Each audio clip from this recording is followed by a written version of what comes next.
اللہ پاک نے دے دیا کہ آپ کو بھی ان کے کعبے کی اب اس طرف منہ کر کے نماز نہیں پڑھنی. اب آپ نے نماز پڑھنی ہے تو وہ بیت اللہ کی طرف منہ کر کے نماز پڑھنی ہے. آگے کہا الذین، یہ 146 آیت آ گئی جس کی ہمیشہ میں مثال دیا کرتی ہوں. الذین، وہ لوگ آتیناہم الکتاب، جن کو ہم نے کتاب عطا کی ہے، یعرفونہ، اس کو پہچانتے ہیں، معرفت اردو لفظ، پہچانتے ہیں، کما، اس طرح، یعرفونہ، جیسے کہ پہچانا جاتا ہے، ابناءہم، اپنے بیٹوں کو. یہود و نصارہ پیارے نبی صلی اللہ علیہ وآلہ وسلم سے اتنا پہچان رکھتے ہیں، ان کی کتابوں میں، ان کے علماء نے، ان کے پادریوں نے، سب نے ان کو بتایا ہوا تھا کہ ایک نبی آئیں گے. اور آپ کو یاد ہوگی وہ بات بھی کہ عرب کے جو لوگ تھے، یہود بزدل قوم ہیں،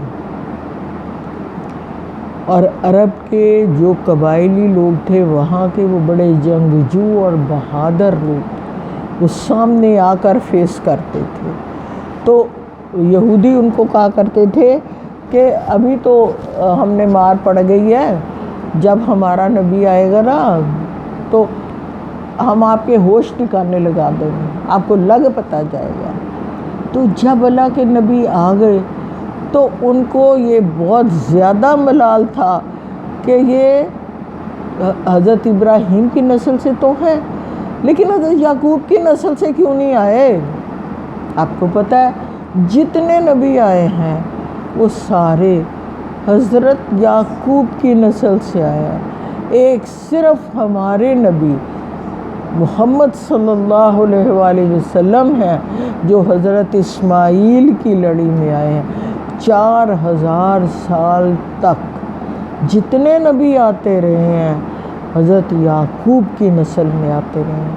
حضرت اسماعیل کی نسل میں صرف ایک نبی ہیں محمد صلی اللہ علیہ وآلہ وسلم جو قیامت تک کے لیے نبی بنا دیے گئے کہ آپ قیامت تک کے لیے. ان کو یہ بہت زیادہ زوم تھا کہ ہم تو اہل کتاب ہیں، یہود و نصارہ کہتے تھے، ہمارے پاس تو دین کا علم ہے. ہم آپ کو پتہ ہے اہل عرب کو وہ جاہل کہتے تھے.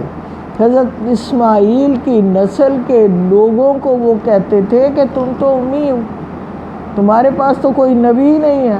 ہماری تو پوری تاریخ نبیوں سے بھری پڑی ہے، اس میں کوئی دو رائے نہیں ہے. واقعی ان کی پوری تاریخ، ایک ایک وقت میں 2 نبی، حضرت موسیٰ اور حضرت ہارون ہیں جیسے، اسی طرح باپ بیٹا نبی، اسی طرح چچا بھتیجا نبی. کون ہے بلا چچا بھتیجا نبی؟ حضرت لوط اور حضرت ابراہیم، چچا بھتیجا دونوں. اسی طرح اور حضرت زکریا، حضرت یحییٰ، اور اسی طرح. مطلب بات کرنے کا مطلب یہ ہے کہ ان کی پوری نسل میں انبیاء موجود تھے، جبکہ حضرت اسماعیل کی نسل میں انبیاء نہیں آئے، اور آخری نبی جو آئے وہ پھر حضرت اسماعیل کی نسل سے آئے.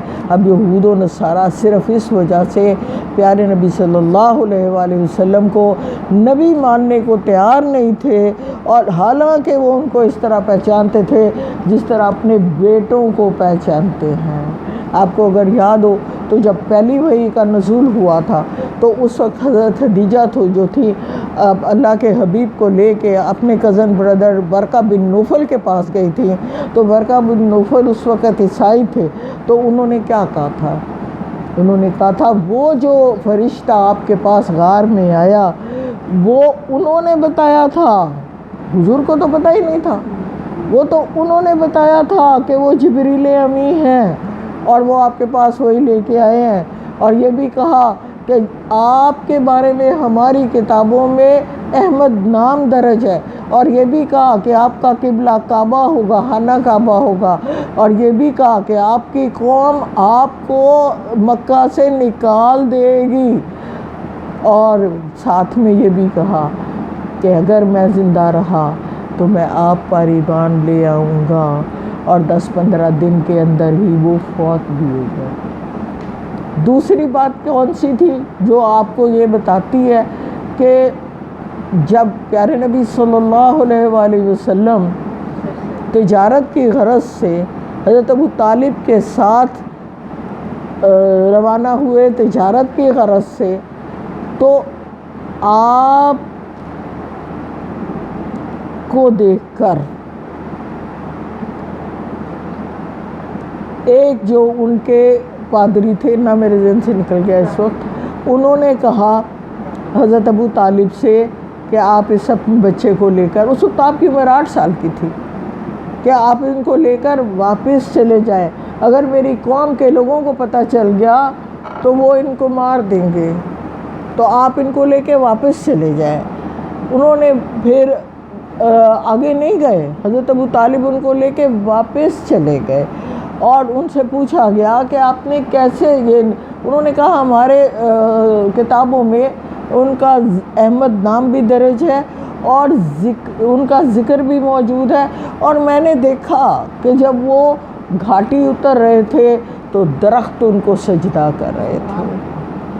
بات کا مطلب یہ ہے کہ وہ پہچانتے تھے اچھی طرح۔ ہم نے یہ ساری ڈیٹیل کس ضمن میں پڑھی کہ وہ اپنے بیٹوں کی طرح پیارے نبی صلی اللہ علیہ وآلہ وسلم کو پہچانتے تھے، لیکن ان کو نبی ماننے کو تیار نہیں تھے۔ اپنی دنیاوی خواہشات، منفعتوں، اپنی انا، اپنے غرور کی وجہ سے وہ نبی کو نبی ماننے سے انکار کر رہے تھے، ضد میں تھے۔ آگے کہا وَإِنَّ فَرِيقًا مِّنْهُمْ، البتہ ان میں سے ایک گروہ ہے، لَيَكْتُمُونَ الْحَقَّ، جس نے حق کو جانتے بوجھتے ہوئے، وَهُمْ يَعْلَمُونَ، وہ جانتے تھے مگر چھپا لیا، یکتمون چھپا لیا، انہوں نے پتا تھا یہ نبی ہیں پھر بھی چھپا لیا۔ جب ان سے پوچھا جاتا تھا کہ آپ بتائیں آپ کی کتابوں، پتہ نہیں، اور اس کی اجازت نہیں ہے بینگ اے مسلم۔ ہمیں بھی اگر آپ کو پتہ ہے کہ یہ گواہی اس کی ٹھیک ہے تو آپ کو وہ گواہی دینی ہے، چھپانی نہیں ہے۔ جو گواہی آپ کے علم میں ہے وہ آپ کو ادا کرنی ہے، بتانی ہے۔ آگے کہا الحق من ربک، یہ حق ہے آپ کے رب کی طرف سے، فلا تکونن من الممترین، پس ہرگز شک کرنے والوں میں نہ ہو، وَلِكُلِّ وَجْهَةٌ هُوَ مُوَلِّيهَا، اور ہر ایک کے لیے ایک سمت ہے جس کی طرف وہ رخ کرتا ہے۔ اصل بات یہ اب آ رہی ہے، فَاسْتَبِقُوا الْخَيْرَاتِ، تم ان چکروں میں نہ پڑو کہ قبلہ ہوئے یا ایوے یا ایوے یا ہوئے، بلکہ نیکیوں میں سبقت لے جاؤ۔ ان جھگڑوں میں نہ جاؤ کہ ہم نے ادھر منہ کرنا ہے اور ادھر منہ کرنا ہے۔ حکم رب کا آ گیا ہے کہ بیت اللہ کی طرف منہ کرو تو منہ بیت اللہ کی طرف ہوگا۔ ہاں اگر تمہیں چاہیے ہے کہ نیکی کرنی ہے تو فاستبقوا الخیرات، نیکیوں میں آگے بڑھ جاؤ۔ اینما تکونوا یاتی بکم اللہ جمیعا، جہاں کہیں بھی تم ہوگے تم سب کو جمع کر کے اللہ لے آئے گا۔ ان اللہ، بے شک اللہ، علی کل شیء قدیر، ہر چیز پر قدرت رکھنے والا ہے۔ ومن حیث خرجت فول وجہک شطر المسجد الحرام، یہ وہی آیت دوبارہ ریپیٹ کر دی، تم جہاں سے بھی نکلو تم اپنا نماز کے وقت اپنا چہرہ وجہ کا شطر المسجد الحرام، مسجد حرام کی طرف پھیر لو۔ وَإِنَّهُ لَلْحَقُّ مِن رَبِّكَ، یہی سچائی ہے آپ کے رب کی طرف سے، یعنی آپ کے رب کا حکم اب یہی ہے آپ کے لیے۔ وَمَا اللَّهُ بِغَافِلٍ عَمَّا تَعْمَلُونَ، اور اللہ نہیں غافل ہے اس سے جو کچھ کہ تم عمل کر رہے ہو. پھر وہی آیت دوبارہ تیسری دفعہ یہ آیت ریپیٹ ہو رہی ہے. وَمِنْ حَيْثُ خَرَجْتَ فَوَلِّ وَجْهَكَ شَطْرَ الْمَسْجِدِ الْحَرَامِ وَحَيْثُ مَا كُنْتُمْ، پھر تم جہیں سے نکلو فَوَلُّوا موڑ لو وجوہکم، تم اپنے چہروں کو شطر مسجد کی طرف. یعنی امریکہ میں ہو، روس میں ہو یا چین میں ہو، جدھر بھی ہوگے تو رخ نماز کے وقت آپ کا بیت اللہ کی طرف ہوگا، اللہ کے گھر کی طرف ہوگا. اِلَّا الَّذِينَ ظَلَمُوا مِنْهُمْ، سوائے ان لوگوں کے جو ظالم ہیں تم میں. یعنی صرف اللہ تعالیٰ جو کعبہ کی طرف منہ کر کے نماز نہیں پڑھتا اس کو اللہ پاک نے ظالم کہا ہے. ویسے تو ایسا نہیں ہوتا عام طور پہ کہ کعبہ کی طرف نماز نہ منہ کر کے نماز نہ پڑھا جائے، لیکن بعض فرقہ بندیوں میں سننے میں آتا ہے کہ یہ چیز چل رہی ہے کہ ادھر منہ کر لیں، بیت اللہ کی طرف منہ کرنے کی بجائے بغداد شریف کی طرف منہ کر کے نماز پڑھ لیں. تو یہ سراسر غلط ہے، یہ سراسر غلط ہے. قرآن کی روح سے ایسا ممکن نہیں ہے کہ کوئی مسلمان کسی دوسری طرف منہ کر کے نماز ادا کرے. یہ شرک ہے اور اس سے اللہ ہم سب کو بچائے. ہم اور کسی طرف منہ کر کے نماز ادا کرنا جو ہے یہ اللہ جی اس کو ظالم کہہ رہے ہیں کہ وہ ظالم. فلا تخشوہم، اب اللہ جی سے کہہ رہے ہیں اے مسلمانوں ان سے مت ڈرو، واخشونی، مجھ سے ڈرو. یعنی یہود و نصارہ سے مت ڈرو، اور جو بیت اللہ کی بجائے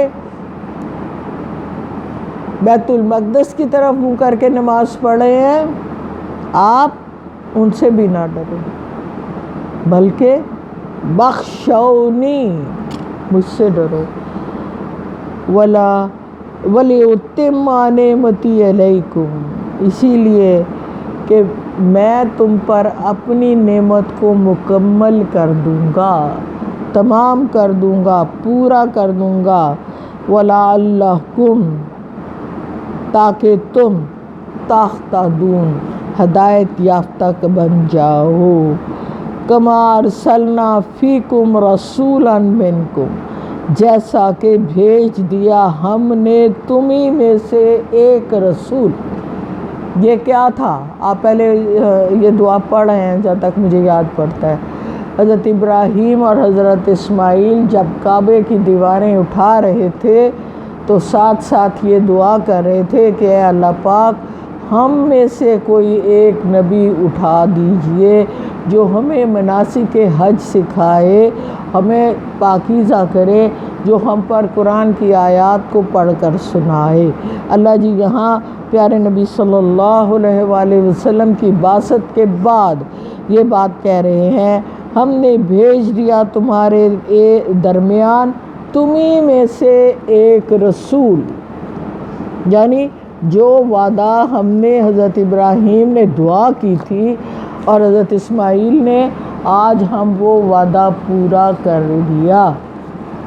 وعدہ کیا تھا کہ ہمیں میں سے کوئی ایک رسول بھیج دیجئے جو یتلو علیکم آیاتنا، جو تلاوت کرتا ہے تم پر ہماری آیات کو، ویزکیکم، تمہیں پاکیزہ کرتا ہے، ویعلمکم الکتاب والحکمہ، تمہیں تعلیم دیتا ہے کتاب کی اور حکمت کی، ویعلمکم ما لم تکونوا تعلمون، اور تمہیں وہ سب سکھاتا ہے جو تم کو نہیں آتا، جو تمہارے علم میں نہیں ہے، وہ سارا کچھ آپ کو سکھایا جا رہا ہے.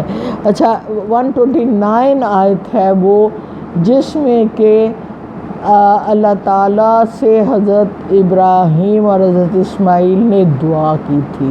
اگر آپ کے پاس قرآن ہے تو آپ 129 آیت نکالیں اور اس کو چیک کریں کہ وہ کیا ہے. سورہ بقرہ ہے تو اس میں بھی ہوگا وہ. آپ منا اس کو روک دیجئے 2 منٹ.